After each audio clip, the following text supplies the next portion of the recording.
नाज़रीन, blood pressure के नाम से कौन वाकिफ नहीं, लेकिन क्या आप जानते हैं ये ब्लड प्रेशर क्यों होता है, किन वजूहात की बुनियाद पर होता है?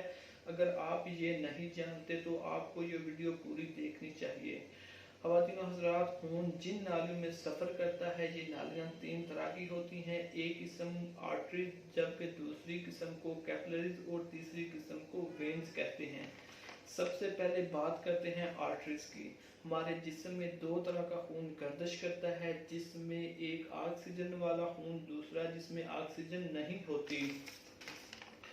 जब हम सांस लेते हैं हवा हमारे फेफड़ों में जाती है, हमारा दिल इस दौरान खून को फेफड़ों में नालियों के जरिए फेफड़ों में पंप करता है। इसी तरह फेफड़ों में जाने वाला खून वहाँ पर मौजूद ऑक्सीजन को अपने अंदर जज़ब कर लेता है, यूं ऑक्सीजन वाला खून बनता है। नाज़रीन, इस अमल के बाद खून दोबारा दिल की तरफ जाता है, फिर दिल इसे पूरे जिस्म में मुंतकिल कर देता है। जिन नालियों में ये ऑक्सीजन वाला खून सफ़र करता है इनको हम आर्टरीज कहते हैं। यहीं आर्टरीज आगे जाकर छोटी छोटी नालियाँ बन जाती हैं। इन छोटी छोटी नालियों को हम कैपिलरीज कहते हैं। कैपिलरीज का काम ऑक्सीजन वाले खून से ऑक्सीजन को जज़ब करना, इसे दोबारा खून को फेफड़ों में भेजना है। ये कैपिलरीज आगे मिलकर बड़ी बड़ी नालियाँ बन जाती हैं, जिनको वेन्स कहते हैं। ये वेन दोबारा हमारे जिस्म में खून को दिल में लेकर जाती हैं और दिल इसे फिर फेफड़ों में भेजता है ताकि दोबारा ऑक्सीजन हमारे जिस्म में जा सके। ये सर्कल इसी तरह चलता रहता है। अब मैं उम्मीद करता हूँ कि आपको हमारे जिस्म में मौजूद इस खून के निज़ाम की समझ आ गई होगी, जिसको ब्लड सर्कुलेटरी सिस्टम कहते हैं।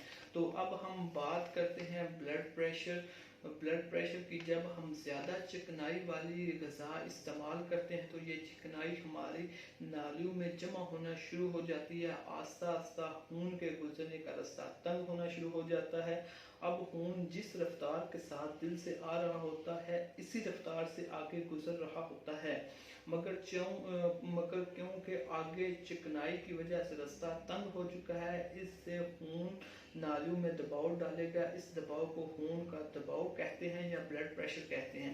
इसकी मिसाल कुछ यूँ है कि अगर हम पानी के पाइप को आगे से दबाएं तो पानी प्रेशर के साथ निकलेगा। इसी तरह खून हमारे जिस्म में प्रेशर बनाता है और हाई ब्लड प्रेशर का वजह बनता है। इसके अलावा और भी ब्लड प्रेशर की वजूहात हैं, जिनमें गुर्दों का खराब हो जाना, टेंशन का होना और खून का बहुत ज़्यादा गाढ़ा हो जाना शामिल है। इसी तरह जब खून बहुत ज़्यादा पतला हो जाए तो खून की नालियों पर खून का प्रेशर कम हो जाता है, जिससे ब्लड प्रेशर लो हो जाता है। तो उम्मीद करते हैं आपको ये वीडियो हमारी पसंद आई होगी और वीडियो को लाइक कर दें, चैनल को सब्सक्राइब कर दें। तो मिलते हैं नेक्स्ट वीडियो में। अल्लाह हाफिज़।